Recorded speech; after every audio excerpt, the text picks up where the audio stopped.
Mas é o tratamento, aqui estamos falando de tratamento, a conversa está muito boa, que a gente está se envolvendo, falando esse processo do coaching no tratamento da dependência química, realmente é algo assim que deixa a gente encantado.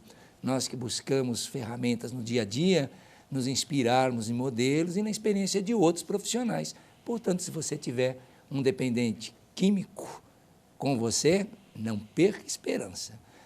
E é muito importante dizer a vocês que o programa Família é um programa que é para você buscar orientação, informação, por isso que o nosso meio está aí. Entre em contato conosco para buscar essas orientações. Programa BC, @netserviços.com.br ou pela nossa linha hotline 11 973 18 84 36. Nós temos uma especialista em dependência química que estará dando as orientações. Não em coach. Em coach nós vamos continuar explorando com o Murilo. É isso aí, né? Vamos lá. Vamos lá. Você estava me falando que tem umas experiências muito marcantes na comunidade. Então me conta, uma vez que você está... E é pouco comum se ouvir falar que em comunidades as pessoas trabalhem com essa metodologia, não é? Quer dizer, é um método ou uma ferramenta, uma grande ferramenta, uma vez que você disse que teve êxito com alguns ex-fumantes. Então me conta a experiência de um ou outro que você tem na comunidade. Eu lembro de um rapaz que ele era morador de rua, né? E ele, durante 2 anos, ele vivia nas ruas e comia lixo.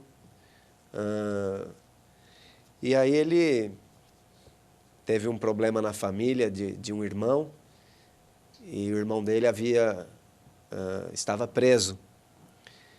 E ele percebeu que para poder entrar no presídio, para fazer as visitas, tudo que entrava precisava ser através de sacolas transparentes. E durante esse processo todo, trabalhando com ele teve esse start de confeccionar sacolas para vender na porta do presídio. Resultado, ele acabou se transformando num empresário, e bem naquela época que os supermercados não podiam mais entregar sacolinhas. Nossa, hora certa. Montou um monte de máquina lá e conseguiu se tornar um empresário de sucesso, né? Cláudio, se for falar sobre os cases de sucesso, são diversos. Pessoas que saíram em condições de cracolândia, situação de rua, e que agora uma coisa é certa, só existe um problema quando acontece tudo isso, porque o ano inteiro eu sou padrinho de casamento depois. Eles acabam convidando, né? E é uma satisfação muito grande, uma alegria muito grande poder participar dessas conquistas, dessas vitórias, pessoas que não tinham mais perspectiva de vida. Você também, Cláudio, vê isso o tempo todo. Não é só o coach que vê isso. Aliás, o coach ele é apenas mais uma ferramenta para o processo de recuperação. Ele não descarta as outras abordagens que existem e que têm uma eficácia muito grande, né? Então, o coach só veio para somar. Ele, de momento algum, ele substitui outras abordagens aí que nós sabemos, e eu tenho certeza que você também tem visto muitas pessoas aí, talvez não usando o processo de coaching, mas você, como um excelente profissional que eu tenho certeza disso, é incontestável, é sucesso certo. A gente vê coisas bonitas, como você está falando, sem dúvida, mas é que é mais dinâmico. Tem ferramentas que nem, por exemplo, a terapia comportamental cognitiva, para determinadas pessoas, é uma ferramenta muito hábil, porque ela tem um tempo para começar e para encerrar, como o coaching. É um processo de 2, 3 meses, viabiliza um conhecimento para a pessoa, dando uma direção, uma rota, um começo, meio e fim. Ela aprende a se autoquestionar, ela aprende a ter a prioridade das coisas.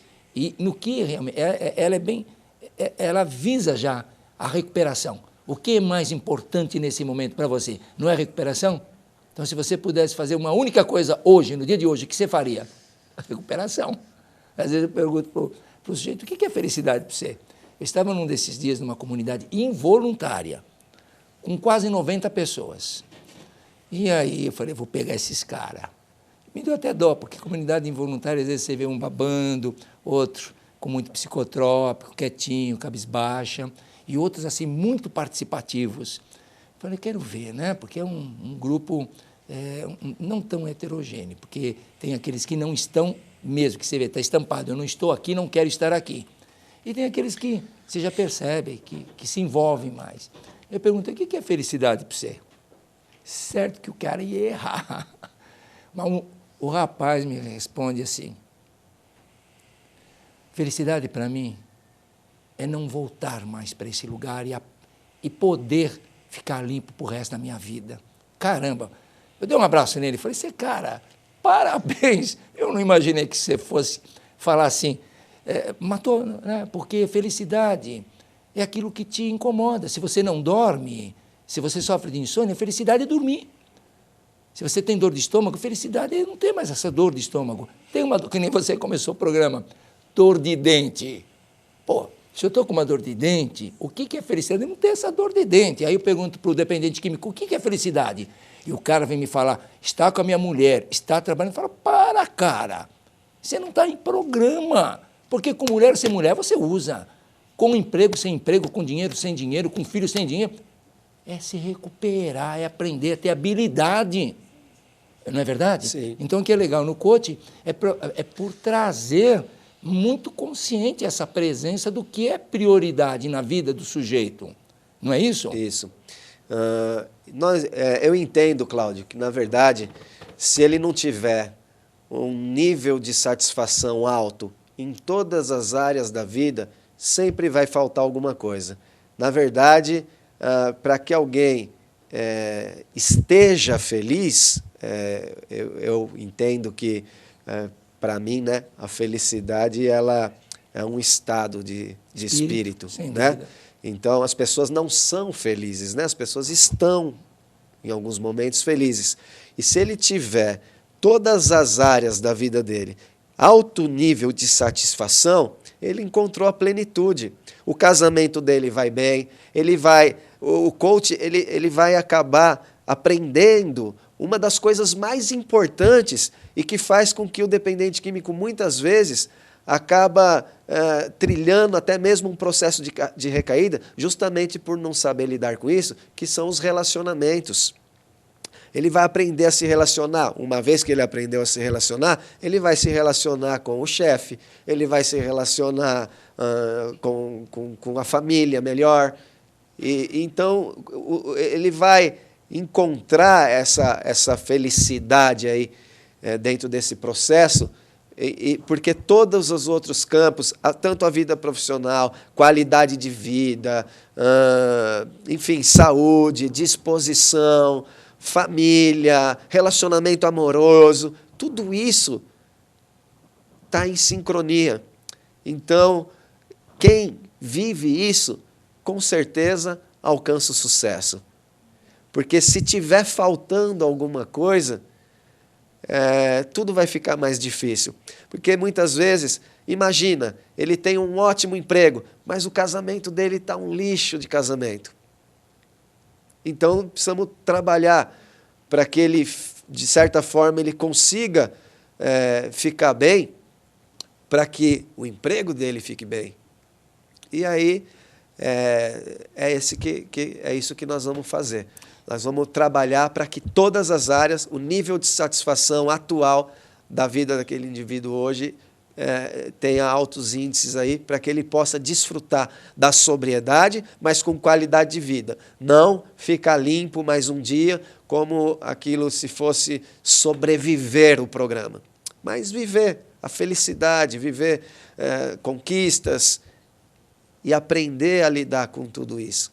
Então, a importância é muito grande. Sem dúvida, mas nesses nichos, eu vejo assim que para o adicto, meu Deus, são muitas áreas, porque ele vem tão descompensado. ainda nós estamos falando hoje, ver um companheiro que ele está até lançando um livro, ele está terminando a tese de doutorado e foi um dos primeiros meninos que eu tive na nossa casa, uns 20 e poucos anos, uns 20 anos atrás, ou próximo. Não é um dos primeiros, mas daqueles primeiros anos que nós tivemos. E ele estava falando, Cláudio, e deu o nome de um sujeito. Pô, esse cara foi criado em lugares públicos, ele não teve pai e mãe, e nós não entendíamos porque você fazia diferença com ele. Apesar de, às vezes, eu tinha que meter a mão nele, porque o rapaz não tinha um mínimo de educação. E ele veio de um presídio, quando ele veio para a minha casa. E hoje o cara constituiu família, tem filhos, ele se converteu, é evangélico, fala com mais amor, com mais respeito, tem trabalho, mas era um sujeito que não tem pai, não tem mãe, não tem irmãos, não tem parente nenhum. Veio de Febens, foi criado na porrada. Então, muitos falavam assim, mas você é louco de ficar com esse sujeito? O que você espera desse sujeito? E demorou muito tempo para trabalhar esses diversos nichos, porque quando ele falava de família, ele falava, o que você vai falar? Você tem pai e mãe? Você tem família? Eu não tenho nada disso? Então, foi um processo longo, não é algo assim rápido, é de médio a longo prazo. Quem não tem vamos dizer, esses segmentos que nós, graças a Deus, tivemos, como família, estudo, orientação, espelhos.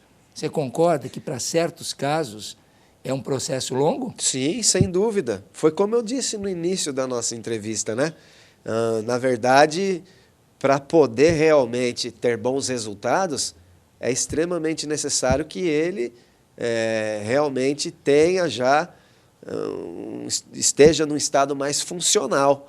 Por isso que dentro do processo terapêutico mesmo, aí já não é o coach, vai preparar ele, né, tanto para um dia ser viável para o coaching. Exatamente, exatamente.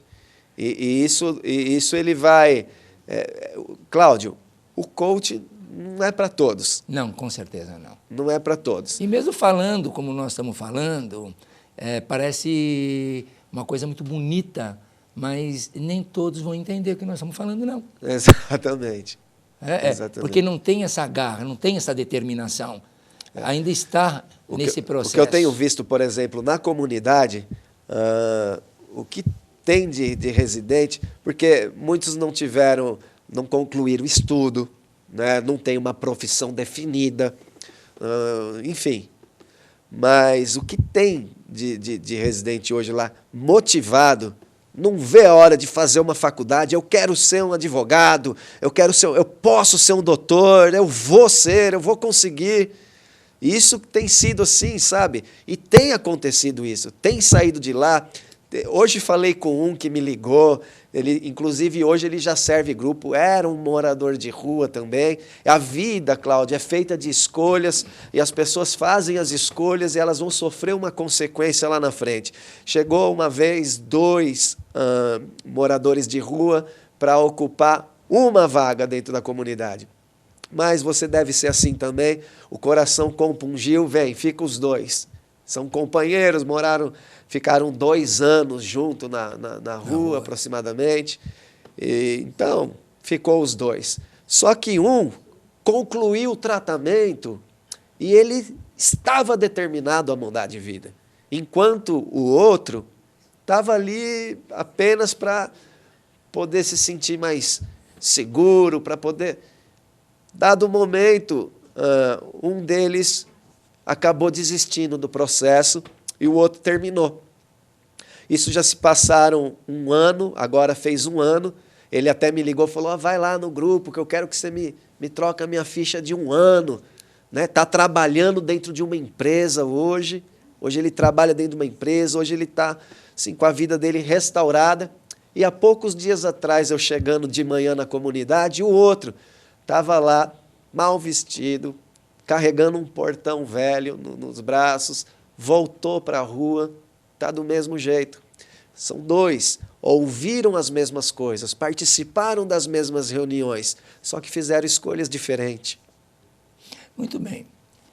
Dentro dessa visão, é um tanto difícil, é só por Deus, tá? Tem casos que eu falo, teu caso é só por Deus. O que tinha que explicar, eu já te expliquei, você já ouviu, você tem anos, e é verdade, tem casos que é só por Deus. É aquilo que o pastor Getúlio abriu falando aí, não é? Que a gente esquece que é infinitamente misericordioso e que já existiu uma aliança com o homem, mas nós estamos distantes de uma religiosidade ou mesmo de uma espiritualidade, e o programa é espiritual. Sim. O programa é literalmente espiritual. Então, dentro desse processo, como você disse, são dois, vieram os dois, existem, assim, situações que fica nítido que o sujeito tem reservas de aceitação do programa, que ele está ali ou por não ter um lugar, ou por estar sendo alimentado, mas não vive, não participa do programa. Você detecta isso fácil? Sim, fácil, muito rápido. Uma das formas de detectar isso daí, Cláudio, a gente vê, por exemplo, os discursos de recuperação. Aqueles discursos que, muitas vezes, quem está ali junto fala, esse não usa mais, esse daí ele realmente não volta mais para a comunidade. Só que, na verdade, nós olhamos mais o comportamento, as ações desse indivíduo, não tanto o que ele fala, o que ele diz. Por exemplo, ele sai para uma ressocialização. Como foi tua ressocialização? Fui bem, eu fiquei em casa, fiquei com a minha família, lugar seguro, achando que isso foi um sucesso. Para mim foi um fracasso, porque ele não foi por grupo, ele não frequentou uma religião. Então, as ações mostram, porque na verdade a recaída, ninguém vai lá no boteco beber, ninguém vai lá na biqueira buscar droga, no ponto de tráfico lá, sem antes, e eu sempre digo isso, a recaída ela ocorre dentro da comunidade, ela não ocorre na rua. A rua simplesmente facilitou para que ele pudesse usar novamente.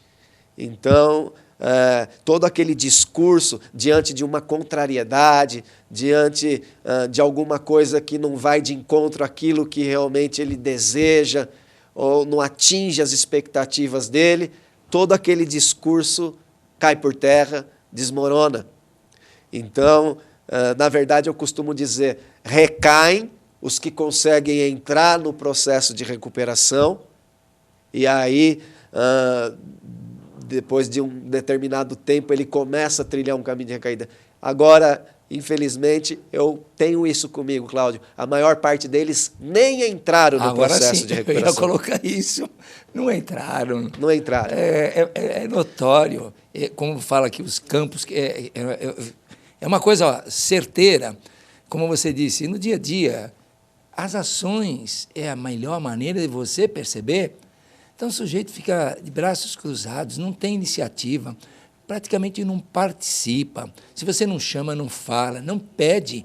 Então, eu falo assim, mas, cara, você está plantado aí, você não reage, você tem que agir, rapaz. O programa é de ação, você veio buscar aqui ações. Exato. Não é? E você não vê isso. Eu costumo dizer assim, vocês estão aqui e tem aqueles que vieram aqui para se tratar e tem aqueles que vieram aqui para serem tratados. Os que vieram para ser tratados, esses vão ficar limpos. Os que vieram para se tratar, infelizmente, essa daqui é apenas mais uma internação para a tua coleção de clínica. Eu falo exatamente isso, porque os que vieram para ser tratados, eles estão rendidos, eles têm aceitação, e tem aqueles que acabam participando de todo o processo. Ele participa de reunião, ele tem bom comportamento, mas isso não significa que ele entrou no processo de recuperação. Estar lá não significa que ele entrou no processo de recuperação. Então, ele acaba querendo, ele não entendeu ainda. Ele vai sair para uma ressocialização, ele vai querer ir para uma balada, ele vai querer ficar perto de pessoas da ativa dele, ele não vai evitar os lugares, as pessoas, os hábitos. Isso mostra que ele não aceitou que muitas vezes a aceitação dele foi uma aceitação verbal, mas quando, e eu costumo dizer uma coisa, eu sempre dou o exemplo lá para eles, lá do coiote do desenho Papaléguas, e muitas vezes eles ficam lá fazendo planos de como vai ser o depois. E aí, lembra lá que havia um desenho que o coiote desenhava todo aquele plano lá para poder pegar o Papaléguas. Mas quando ele ia colocar aquilo em prática, ele só se ferrava, dava tudo errado e ele não conseguia atingir o objetivo dele, ele não conseguia atingir o alvo. E o dependente químico, muitas vezes, da mesma forma. Por quê? Porque ele não tem alguém que o conduz para o sucesso. Ele, muitas vezes, ele não consegue, nem que não seja, de repente, o coach, mas que ele tenha um padrinho, que ele ouça mais e tome ações na vida dele de forma que ele seja ajudado, de forma que ele seja conduzido. Sem dúvida. O que eu acho muito, muito bonito, muito interessante no programa, assim, dos 12 Passos, é que ele é muito complexo, os 12 Passos. Porque se a gente pegar as ferramentas que existem, ou seja, a experiência daquelas pessoas vividas que sabem as consequências de sair daquele segmento, sair daquele itinerário, é fatal, não tem como. Então, quando a gente menciona dos evites em inúmeros locais e ter certas atitudes para a manutenção da sua sobriedade, é tão verdadeira, é tão real, que normalmente pode pegar um sujeito que retorna para uma CT. Primeira pergunta, ou nem precisa perguntar, o sujeito vem, já diz a você, eu sei onde que eu errei, eu sei onde eu falhei. No que você falhou? Eu não participo, todos. O que não entenderam que tem uma doença, eu costumo falar, eu não conheço doença mais complexa do que a adicção. Começando da família, que é a mais doente do que eles. A família está tão doente.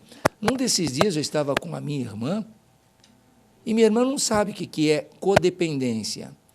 E um rapaz que recaiu, ela estava comigo numa mesa, e ele chegou e falou assim, eu saí e fui me testar, se eu realmente ainda podia beber. Ela soltou um tremendo de um palo, ela não conhece, ela quase joga um copo em cima dele, jogou uns negócios, ela não conhece, o rapaz veio falar comigo. Mas eu falei, sem querer, falei, você entendeu o que é uma codependência? Você agrediu o rapaz, não só verbalmente, você levantou, ela levantou, saiu, xingou. E eu não vou falar o palavrão que ela falou, porque ela nunca participou de um programa de desligamento emocional. E eu tive um pai que não era dependente dentro da visão do CID, porque ele sempre foi produtivo, mas era uma pessoa que, no caso, consumia substância alcoólica em demasia. E nós sabemos que muitos que consomem em demasia pode ser mais inconveniente do que um próprio dependente. Sim. Então, às vezes, ele se tornava inconveniente. Então, o que eu quero dizer que a família tem momentos que, se ela não se tratar, ela vai ter esses repentes, não precisa, até com pessoas desconhecidas. Percebe? Sim. Então, é muito complexo. A família, se não se tratar e não vier antes do que o dependente, estou falando para você, telespectador, para você mãe, para você pai, para você irmão, para você esposa, para você filho, são mais doentes do que o seu dependente. Porque o que eu pego de pessoas que não querem, que lavam as mãos, falam, problema é dele, problema não é dele. Então a espiritualidade começa a faltar na própria família, que a família perde, assim, o foco, perde a noção de uma doença mais complexa. Porque se seu filho tivesse um câncer, nós temos dó, levamos, mas se ele for dependente, ele é tratado como marginal, bandido, sem vergonha, pilantra, e a sociedade vê, a família vê assim. Pô, quem quer ter uma doença dessa, que abandona filhos, emprego, e vai usar o Kraken debaixo de uma ponte ou vai para uma Cracolândia? Quem? Exatamente. E tem muitas pessoas que têm filho, marido, até esposa, porque a dependência química abrange, né? e acha que isso é uma deficiência moral, né? Que enfim, todos esses nomes aí que você usou, né? Pilantra, safado, sem vergonha, quando na verdade não é. E quando a família ela participa do processo de recuperação, tudo fica mais fácil, né? Porque a família é a base da sociedade, a família é tudo. E foi exatamente isso que você disse mesmo, porque de repente eu sou portador de uma doença e aí a minha família me abandona.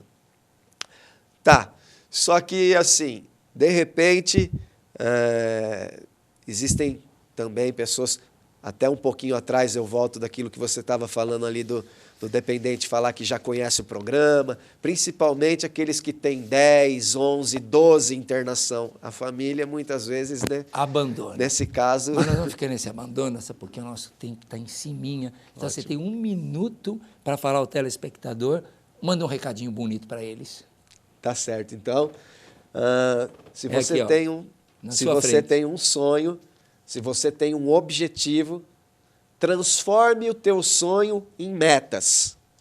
A partir do momento que você transformar o teu sonho em metas, tudo é possível. Então, porque quem sonha vai ser um eterno sonhador. E quem transforma o sonho em meta vai ser um realizador. É isso aí. Parabéns, Murilo. Parabéns. Muito bonito, gostei do nosso bate-papo. Pois é, telespectador, nosso programa está chegando ao final, não é? E dizer a vocês, em primeiro lugar, obrigado, Murilo Greco, que é uma pessoa expert em coach e veio trazer sua experiência dentro da sua comunidade. E dizer a vocês que o programa tem apoio, não só da instituição Cláudio Amâncio, que dá apoio aos familiares codependentes, aos dependentes químicos, também do nosso amigo que manda esses arranjos maravilhosos, Lorenzinho, Espaço Vivo e Paisagismo, do programa aqui, nós temos todos aqui, é um grupo de voluntariado da NET Cidade, viu, Murilo? E da Igreja Batista Betel, com a palavra do pastor Getúlio. E dizer a vocês que esse é um programa democrático, manda o seu expert, aquela pessoa que gosta de falar. Esse é um programa para você. Nós agradecemos até agora a sua presença, a sua participação. Um grande abraço e até o próximo programa.